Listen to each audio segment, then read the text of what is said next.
Hello guys, welcome everyone. I'm Fausto Carnevale from Italy. What do I mean? I mean that I am doing this short video from my accounting office in Italy. As you can see outside, there is the sun today. It's a sunny day as always. Actually, I didn't have a jacket today because it's quite warm outside as well. I think it's 17, 18 degree or even 20. Guys, really super hot to be, of course, February. In this video, I would like to talk about, you see that it's a different video because I like also to put different formats to show you how important it is, the accounting that you need to do when you move to Italy. You have a lot of rules to follow, you have a lot of things to do properly. In fact, today we will talk about electronic invoice. The electronic invoice, as you may already know, is the invoice that you need to do. Sorry if sometimes I'm watching here, but I am on my laptop on my accounting program. You have to do the electronic invoice in Italy always. Like if you issue an invoice, you can be a regime forfettario, you can be a regime ordinario, you can be whatever, a company, an SRL, I don't know, whatever. You have to do the electronic invoice. Now, in order to do the electronic invoice, you can basically do it by yourself, or you can have your accountant do it for you. The thing is that if you do it yourself, it seems quite easy sometimes because you can find all those software that tells you, just buy 19 euro per month, 9 euro per year. I don't even know. You can do all the invoices. So your case is different because you don't invoice to Italy, you invoice abroad. So you have to put specific code in order to have your electronic invoice done properly. To make you an example, for instance, if you sell in EU, business to business, you don't have to put the VAT, the code is N2.1. Okay, so it's not that you do the invoice and you put reverse charge. You need to put the correct code. Now, today I would like to warn you a little bit because on one hand, because I also live in Belgium, actually I am fiscal resident in Belgium, let me state that in case the tax authorities can make a control on me.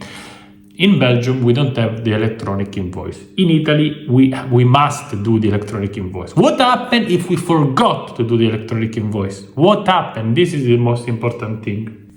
The first problem is that you can pay a fine between 500 and 2,000 euro. Not to mention if you forgot to declare the VAT.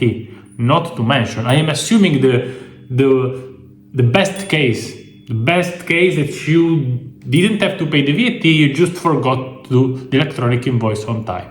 It's a huge fine. It's a mess. In Italy, unfortunately, we have this old system. And I'm telling the truth from Italy. I'm not telling the truth from Dubai or from another country. I'm telling the truth because sometimes, once per month, even sometimes every 3 weeks, I come to Italy. I come back to check the accounting, to check the invoices, to make sure that we are doing all the things properly.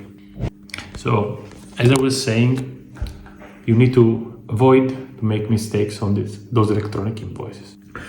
Now, in case you already had the VAT opened in Italy by, I don't know, maybe an accountant, which normally the accountants in Italy don't even speak English, so I don't know how did you find a good accountant.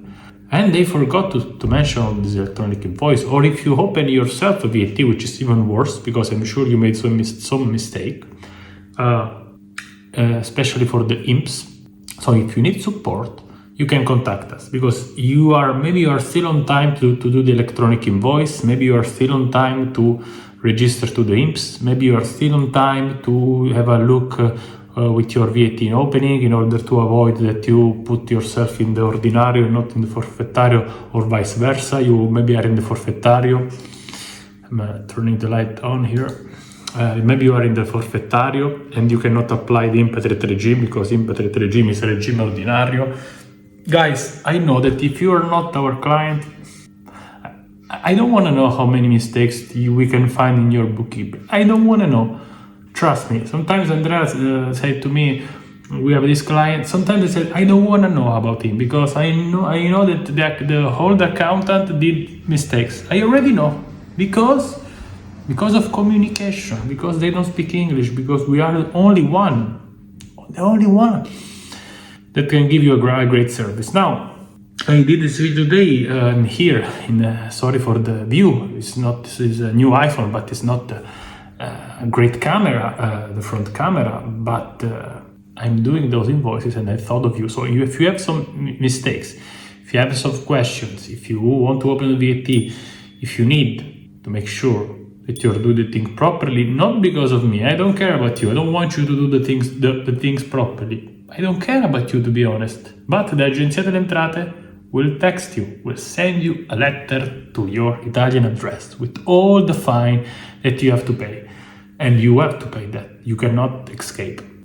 So until next time, Fausto Carnevale, don't forget to subscribe. And if you want further information, you can send us a message at info@ESENtaxa.com. Until next time, Fausto Carnevale. I am doing a great staying here in Italy. It's 12 o'clock. We'll go have a lunch. As we do in Italy, very slow, 1 hour, 2 hours of lunch. We enjoy the sun, we enjoy the good wine. So, till next time, Fausto Carnevale.